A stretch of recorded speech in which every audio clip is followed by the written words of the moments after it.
Coming up next on Arizona Horizon, our weekly political update with the Arizona Capital Times, and a report is released today on how to help support the economic self-sufficiency of Arizona women. Those stories next on Arizona Horizon. Arizona Horizon is made possible by contributions from the Friends of Eight, members of your Arizona PBS station. Thank you. Good evening and welcome to Arizona Horizon. I'm Ted Simons. It's a little quieter at the state capitol this week, but bills are moving, including an effort to kill recently implemented education standards that the legislature approved 4 years ago. Luigi Del Puerto of the Arizona Capital Times is here for our weekly political update. Luigi, that bill was moving. Is it still moving? Not anymore. The state Senate today voted down that bill. 5 Republican senators and the whole Democratic caucus voted against this proposal by Senator Al Melvin, which would have prohibited the state from implementing the Common Core standards or any standards associated with Common Core. Yeah, and what was the reason? Because, I mean, approved in 2010, Arizona did have input on this. The Superintendent of Public Instruction very strongly for this. Education folks like it for the most part. Business leaders love it. Al Melvin, obviously running for governor here, but what was the reasoning for this bill? Well, among the grassroots of the within the Republican Party, Common Core is almost like Obamacare. Or we can almost say it's the new Obamacare. It is something that has riled up the conservative base and Tea Partiers who believe that Common Core is just another agenda, another program that basically the feds are using to control education in the state. And you're right, the business community is for the implementation of Common Core. In fact, yesterday, the State Chamber of Commerce wrote to senators saying, hey, if you voted for Al Melvin's bill, there would be chaos in the classrooms. We've been implementing these standards for 4 years now, and if you pass this bill, then it puts us in a limbo. So let me get this right. Those who are against, and it's now called the Arizona College Career Ready Standards, because even the name change was made to placate folks who just heard Common Core and immediately threw up red flags. But they're throwing up red flags. Are they giving examples of why this is not good for education, or is it simply one of these states' rights, we don't like it ideologically, and that's the way it is? I think there's an amalgam of all those interests and all those concerns. I think what we hear most clearly from folks who are opposed to it is the fact that it's supposedly an elite group of educators that represented Arizona that then helped to develop these new standards, and really there wasn't an input from parents. So it's not necessarily whether it's good or bad for kids, it's who came up with it, and right. That's as far as they're going. At this point, we can't really tell if this is a good thing for us or not. Yeah. What we know is that the standards are stricter, but we haven't even implemented the testing yet that's aligned to these standards. Real quickly, a surprise that the Senate voted this down? No, it's not. I think we've heard from enough folks from the Republican side of the aisle basically saying, no, we have these standards. It would cause trouble if we did back out of these standards, and so these bills are not going anywhere. And we have a state lawmaker announcing that he is gay. Is that a surprise? Well, to the public, it is a surprise. Senator Steve Gallardo, a veteran lawmaker, a political activist, very prominent within the Hispanic community, today called a small group of reporters and told them that he is gay in public, and he has kept this one private for many years, and he only came out to his friends, I think, when he was 25 years old, and to his parents when he was 30 years old.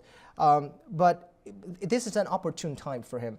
It is probably the best time for him to declare his sexual orientation. It's good for him because he is running in a district in CD7, a liberal district. And Central Phoenix, South Central Phoenix, that area, have had a history of being represented by lawmakers who are homosexuals. Ken Chevron, for example, before, and even Kyrsten Sinema now. And also, I guess, because you're running for a congressional race now, this would be almost preemptive in the sense if anyone wants to make a deal out of this or whisper or what is, here it is, I'm out. ball game. Right, and probably in that district it does not matter. Yeah.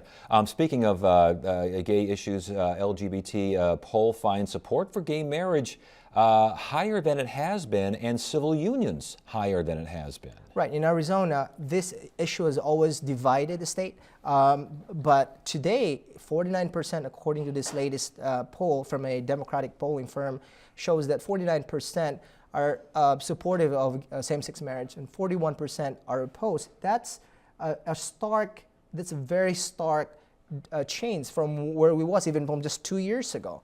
I mean, clearly what we're seeing is a dramatic change, a social upheaval, if you will, and people are becoming more tolerant of gay rights issues. And we're seeing this not just in Arizona, but across the nation. There was just a poll out today, a Washington Post poll that showed that 59% of Americans now support same-sex marriage, and half of Americans believe it's a constitutional right for them to marry.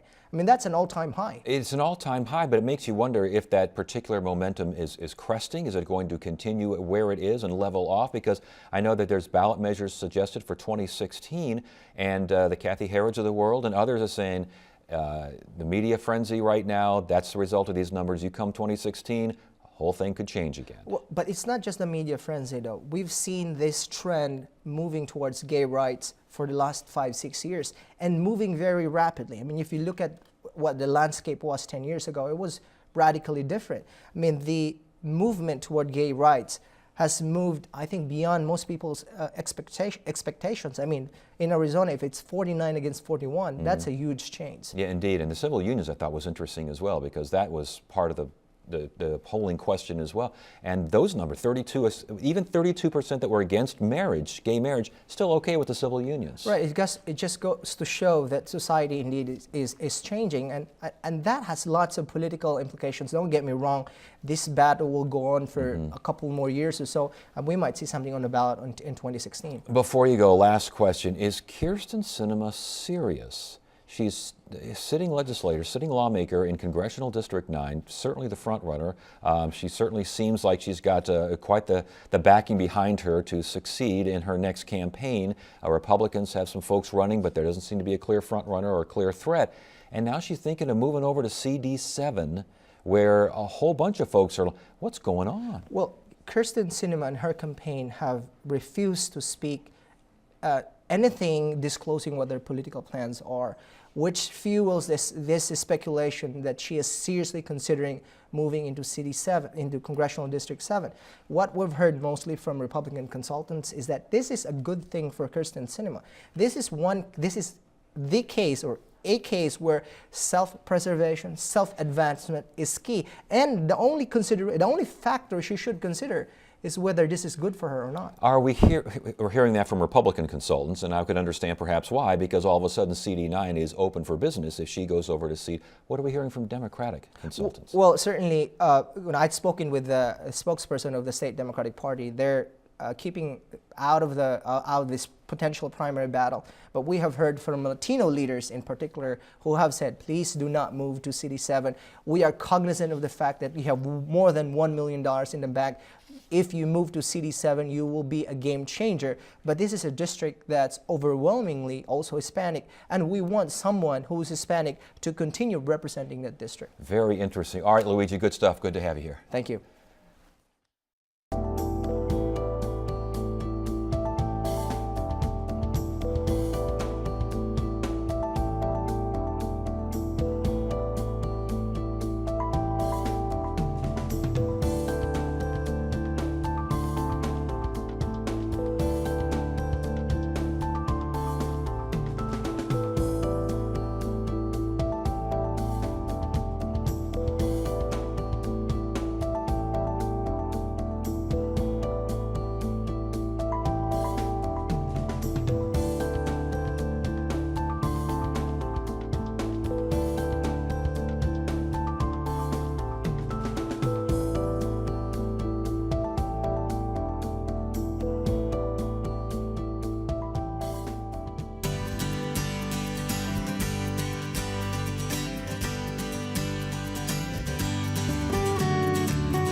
The Arizona Foundation for Women and the Women's Foundation of Southern Arizona released a report today on state-funded and administered programs that impact low-income Arizona families. The study used research conducted by the Grand Canyon Institute. Here to talk about the new report is Sarah Pressler, CEO of the Arizona Foundation for Women, and Grand Canyon Institute Fellow Molly Castellazzo. Good to see you both here. Thank you so much for joining us. Thanks for having us. This is a big report. There's a lot to go through here. Let's start from the 30,000 feet and get down there as we go. Supporting Arizona women's economic self-sufficiency. What are we talking about here? Here's what we're really talking about. The Arizona Foundation for Women creates a better life for all of Arizona's women and children.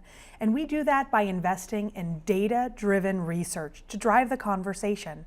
So we hoped, with Molly's very good work as a research fellow with the Grand Canyon Institute, to inform good public policy. This report is really about what's happened over the last 5 years with Arizona legislative funding and specific programs that impact the lives of Arizona's women and children. What has happened over the last 5 years?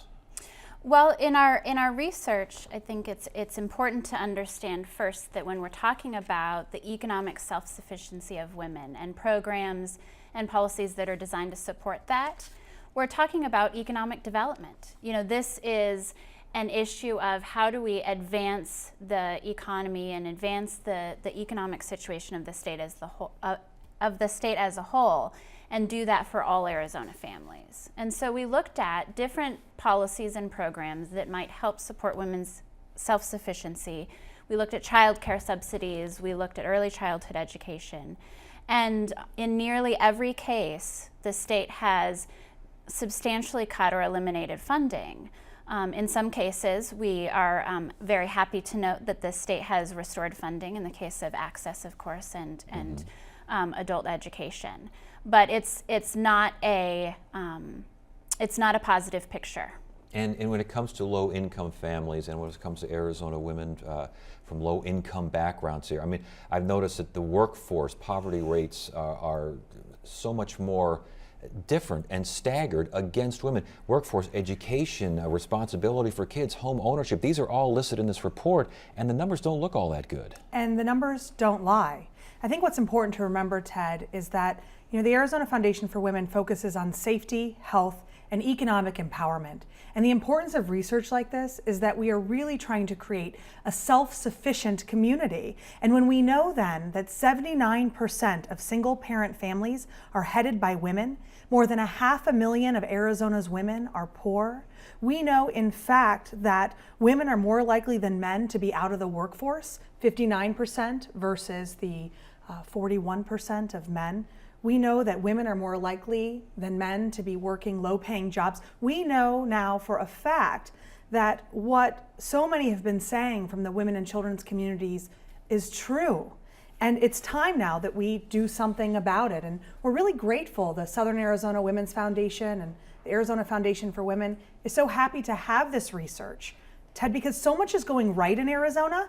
I mean, we've got Henkel, we've got Intel, we've got APS and SRP, right? All these amazing things. Housing's on the up, strong indigenous communities, and yet we're looking in our rearview mirror and we're saying to ourselves, hey, legislature, it's time to catch up. Indeed, and I want to get back to some of the numbers here and crunching some of the numbers here, especially the occupation, women more likely to work low-paying jobs and more likely to be part-time as opposed to full-time. Is there a choice factor here? Is there an option factor here? What kind of variables do you put into some of these numbers?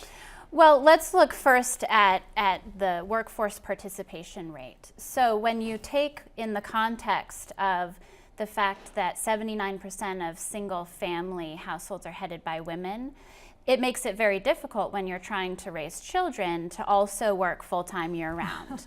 But we do know that the poverty rate for women who don't work full-time year-round is dramatically higher. It's 21% compared to 4% the rate of poverty for women who do work full-time year-round. So I think, putting it in context of women raising children on their own, it doesn't look so much like a choice. Indeed, and responsibility for kids, 32% of single mother households are low income. Child care affordability, as you mentioned earlier, that's a biggie, isn't it? It is. So we looked not only at what what you would call the official poverty level, but also the Southern Arizona Women's Foundation did some research on the self-sufficiency standards. So beyond the official poverty level, what does it actually take to support a family? And for the vast majority of families, childcare is not affordable. Yeah. In fact, you know, Ted, there are many Arizonans, and especially women, with 79% leading up these single-parent households, that are paying more in childcare than they are in their rent. And we should mention as well that 77% rent rather than own, which is a factor as well. Okay, so we've got, obviously the numbers, as you say, the numbers don't lie, but the numbers are there. Are the numbers getting better in any of these rubrics, if you will? That's an interesting question. In terms of poverty rates across the board, we looked at the period 2007 to 2012. So as we all know, one of the toughest economic periods in our lifetimes, certainly. And so during that period, no, the poverty rates have not improved. One bright spot that we looked at is the rate of pregnancy, of teenage pregnancy, has come down, which, when we look at all of the other numbers in context, is very positive. And you mentions the economic conditions here. The state of Arizona, and we have lawmakers on here all the time, and we talk about these cuts and restoration and things. Arizona had to cut due to the recession. Valid? Valid. But unlike other states across the country, Arizona did not restore its funding to pre-recession levels. And everyone's searching for the answers, Ted. I mean, we're in a CPS crisis, and prison costs per inmate are rising every single day. But this type of information, investing in Arizona's women and children, this is economic development. This is the solution. But again, if I'm a lawmaker and I'm sitting across from you and I'm saying we can't afford even now to restore to pre-recession levels. I think in the report it was mentioned 1992 levels were even brought up as a fact. You put them back to 1992 levels, tax rates and such, and the whole problem, many of these problems seem to go away funding-wise. State can't afford it. Well, we can't afford not to, Ted. And the truth is that this kind of information and knowing this forward plan for economic empowerment and self-sufficiency will help us protect Arizona's children and prevent the next CPS crisis. If we can invest in education, all-day kindergarten, for example, $1 invested in early childhood education results in an $11 return on investment to the state. The trouble is that we're used to these fast food results. This is going to take a long-term perspective, a big picture view, which we do at the Arizona Foundation for Women, and we say, look, even though it's not popular, it's the right thing to do. And while many people say they can't afford it, we say we can't afford not to do it. From your research, if I'm a lawmaker and I say we can't afford it and that's just the way it is, are there numbers that really are the most compelling that just jump out and say, well, you just look at this and understand what it means? Absolutely. So to the question, can we afford it? To answer that question, we looked at some research by Tom Rex, he did some work for the Grand Canyon Institute. And it posed the question, have the tax cuts that the state has enacted broadly since 1992, have they boosted economic activity? Because that's one of the arguments in favor of tax cuts. And he found that they have not. And in fact, if we today reverted to the level of taxation on personal income that we had in 1992, we wouldn't have a negative effect on economic output. And there would be $3.15 billion more a year in the state coffers. Yeah, indeed. And I saw that, and it's like, that makes a lot of sense. Good luck. 1992 levels? Goodness gracious. Well, that just simply is not going to happen. I understand, but a budget is reflective of a state's priorities, and dramatic cuts to programs that directly impact the economic self-sufficiency of Arizona women and children speaks volumes about whether we, as Arizona's women and children, are the priority. So as the legislature develops its budget, we ask them to utilize this report and let that serve as the point on the spear, because this really is true economic development. And are you getting some attention at Grand Canyon? Obviously, the report released today, but are you sensing folks are paying attention here? Because sometimes these reports are released and everyone wants to believe what they want to believe, and we all move on. Yeah, well, fortunately, we're getting some really positive attention. We hope that our policymakers will pay as much attention as we've received so far from media.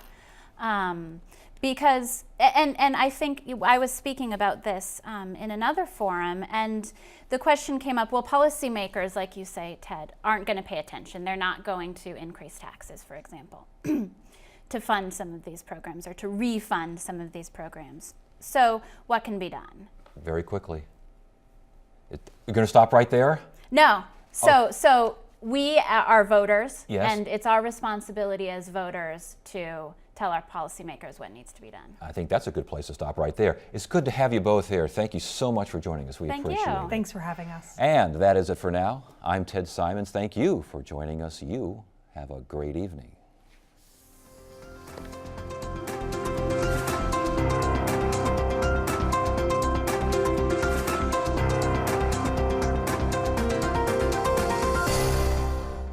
Arizona Horizon is made possible by contributions from the Friends of Eight, members of your Arizona PBS station. Thank you.